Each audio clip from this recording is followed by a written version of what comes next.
Welcome to Land House. I'm Seth. This is the Sokerdy 12.8 volt, 160 amp hour, 2048 watt hour lithium iron phosphate battery.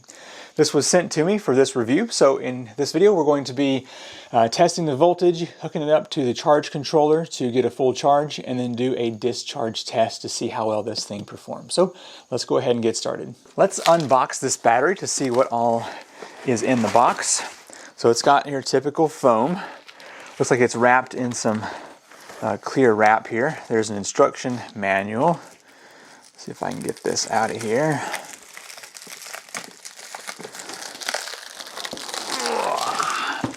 Down over here in the corner are the terminals. Let's move this box aside. Never seen one of these wrapped like this before. It may just be a protective way of keeping the battery from getting dirty.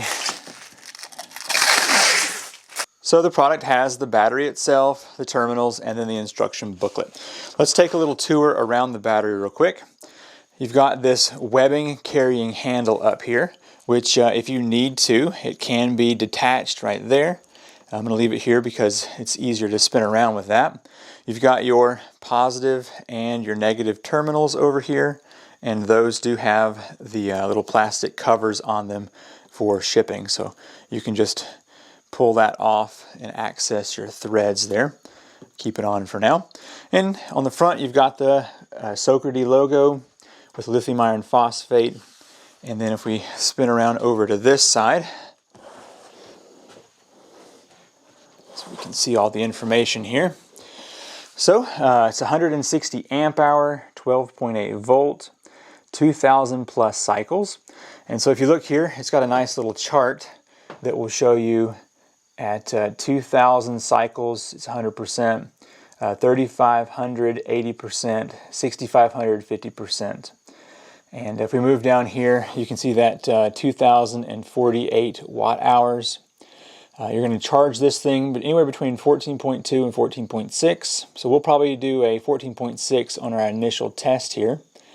It's an IP65, so you can leave it out in just some very light rain or light moisture.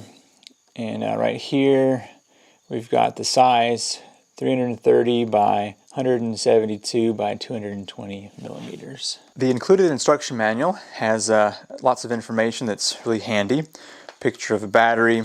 It shows you can use this in your home or RV. Some diagrams. It's got some installation instructions, like you can mount this upright or on its side. It's got some discharge information there.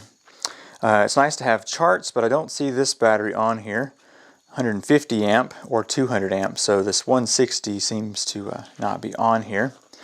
It also has info on how to charge the battery using parallel or in series, and then a few more little tips and information, like these batteries are a lot lighter than lead acid. So anyway, the main thing we need to know is what's on the back of the battery as far as that 14.6 volts charging. I've got a multimeter. Let's go ahead and see what voltage this battery is shipped at. So move these plastic covers off and turn this to voltage. And go ahead and hopefully you'll be able to see this on camera. So we've got 13.61 volts. So this battery was actually shipped fully charged. I have 500 watts of solar coming into my charge controller and my inverter. So let's go ahead and disconnect my current battery and connect this one so we can make sure it's fully charged before doing a discharge test. Got my little bag of terminals here, a couple of extra washers it looks like. So I'm going to go ahead and connect my positive and negative cables. Might get a little pop on this one, hopefully not. Yep, a little pop there. Charge controller first here. We'll give that a moment to initialize. Battery shows 13.7 volts on the charge controller. Let me go ahead and go into the menu here and see what our volts are set for. So we got it at 14.5. Let's up this to 14.6, and 13.5 is our float. Now I should be able to turn on my solar. Now it's a very overcast day today, So we might not get much today, but I'll have to let this sit until it's fully charged. So you can see we've only got 28 watts coming in. So once this value right here is 14.6, it'll drop back down to 13.5 and we'll be fully charged. The Sokerdy battery has now had 2 days in the sun and it looks like we are fully charged. The charge controller is now resting. So let's pull this battery off and do a discharge test. I'm gonna go ahead and turn off the solar panels out there and then also go ahead and turn off the charge controller. And now I'll be able to remove the battery down here. And after the battery has been removed, I want to give it about 15 minutes to rest, and then we'll take a voltage on here. The Sokerdy battery has now been off of the charger for about 20 minutes. So whenever I use my multimeter, we want to see a value of about 13.5 volts. So let's check it out. Okay, turn this on to voltage here. Touch under here, touch under here. 13.8 volts. Wow, so this thing is definitely showing a lot higher than anticipated. Okay, let's set the battery right over here. I've got this pure sine wave inverter that I want to hook up to this battery. And then I'm also going to hook up this little meter as well. This right here needs to go to the battery. Orange cable also goes to the positive terminal. Maybe a small pop as I charge the capacitor inside of this thing. All right, not bad. It's really small. My readout here is showing 13.9, which is even higher than the multimeter. I need to set up my meter, so let me go into the settings real quick. So instead of 190 amp hours, this battery over here is 160 amp hours. So let me go here and do 160, hold this down. When it blinks, that saves it. In order to keep track of time, I'm going to hook up this kilowatt meter here in line with my load. So I've got that connected, and then now I want to use my studio lights here on this inverter. So let's plug this up. I'm going to go ahead and flip the switch. Lights will come back on here. I want to go reset on this meter here. Okay, so now if we go over to the time, there we go, zeros. And then if we pull this up, we've got 13.8 volts on the battery, and we are currently consuming 120 watts at 8.7 amps. And we have 160 amp hours up top here. So, all right. And over here, it does show 13.7, 13.7. So it seems like all of my meters are reading the same, which is a good thing. So now let's go ahead and see what time we have here. I'm going to go ahead and flip on all my other lights to make sure I have plenty of a load here on this, because 120 watts is going to take a while. So let me stop this real quick, and we will put more of a load on here. All right, here's our test setup. We currently have 399 watts, 13.1 volts on this battery. Now that will change, because as soon as you take the load off, that jumps way back up. So we've got this light, this fan, and then my studio lights as well running off of this. Now if we were to consider the 2048 watt hours on this battery, 2048 divided by 400. This should last 5 hours. Now my studio lights will become more efficient here when they warm up, and so this 400 watts here is probably going to drop down to something closer to like 375. But anyway, so we've got the time. It's been 4 minutes. Let's come back in a couple of hours and see how well this is doing. Okay, let's see what our time is here. I've got 3 hours and 18 minutes, and we are down to 62.1 amp hours, running at 388 watts. So battery voltage is still 12.7 to 12.8 and 12.9 here, so still doing quite well. We've used 1.2 kilowatt hours so far. Back down here, the time is 5 hours and 4 minutes. And how are we doing over here? We've got 8.2 amp hours left. Battery is at 12.6, and it's been 1,900 watt hours. And so this was rated at 2048, I believe. As we can see right here, 2048. And so we are really close here to the end. Yeah, this battery is performing as it should. Now what I want to see is, when we cut this off, will the voltage go back up? So as you can see, whenever I killed the power on the inverter, the battery has jumped back up to 12.8, which means we still could have easily used up that last 7.8 amp hours there. This battery discharge test was carrying on well into the night, and I kind of gave up on it, even though we only have a couple minutes left. So I think it would be unfair not to finish up this last 8 watt hours, or 8 amp hours.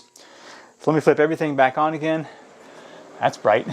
We got 7.7 amp hours left, 12.6 on the battery. Now, as I said before, that voltage there isn't the actual voltage because the battery will jump back up once the load is removed. Okay, but our time is 5 hours and 6 minutes. So we'll give it that last little bit until it hits 0. And we'll shut this system down and see what our time is. Getting real close here. I'm not sure what the low cutoff is going to be on this inverter, but we're at 11.7 volts, 11.9 here on this display. It's triggered my blink for the alarm, but we've got 1.2 amp hours left, so real close. And our time, 5 hours and 19 minutes. So probably should just call it. So yeah, 1 amp hour left. So all right, let's do that. Let's call it. I'm gonna cut the power off real quick. Battery's been sitting for about 10 minutes. Let's do a voltage here to see what it's like after not being on the charger. Got 12.29 or 12.3 volts. So it's definitely a little bit low. Time to charge this back up. All right, so good news. Ran for 5 hours and 20 minutes, and it consumed 1.79 kilowatt hours on the kilowatt meter here.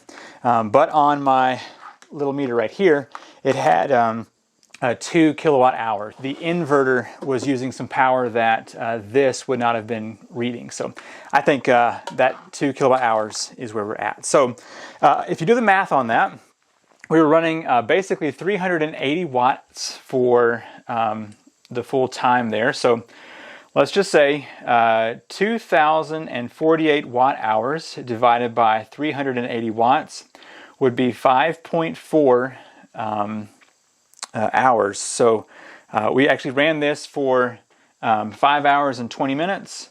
And so we are exactly where we should be on this battery. So that is really good news. All right, so as far as the charging and discharging goes, works as advertised. The case itself seems to be pretty typical. It has the handle like most of these batteries do. So I have no cons for this battery. Seems to work as it should. If you want to learn more about this lithium iron phosphate battery, I'll have a link in the description down below. This battery was given to me as a test battery, and I think it's working out just as advertised. I'm Seth with Landa House, and I will see you in the next video. Bye.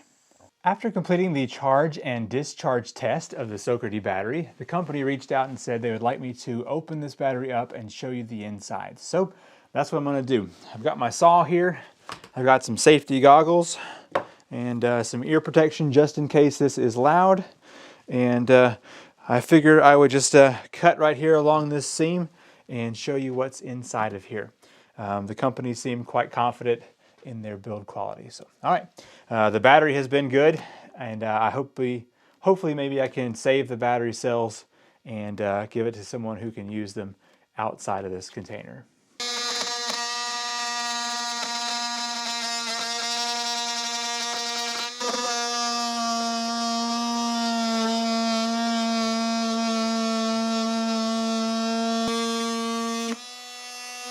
All right, I took this box outside because it was quite potent to cut through that plastic. So let me just pop this loose with a screwdriver here.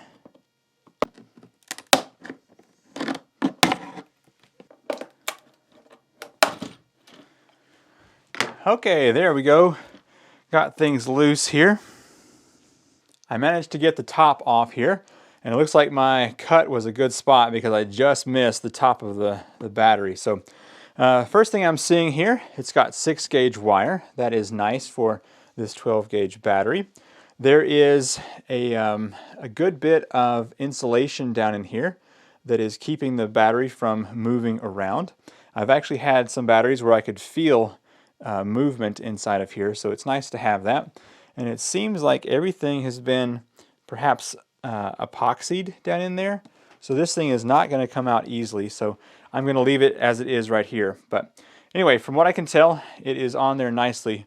Also, I tried to loosen up one of the terminals, and it seems like it's got some kind of a Loctite in there, so it's not coming loose.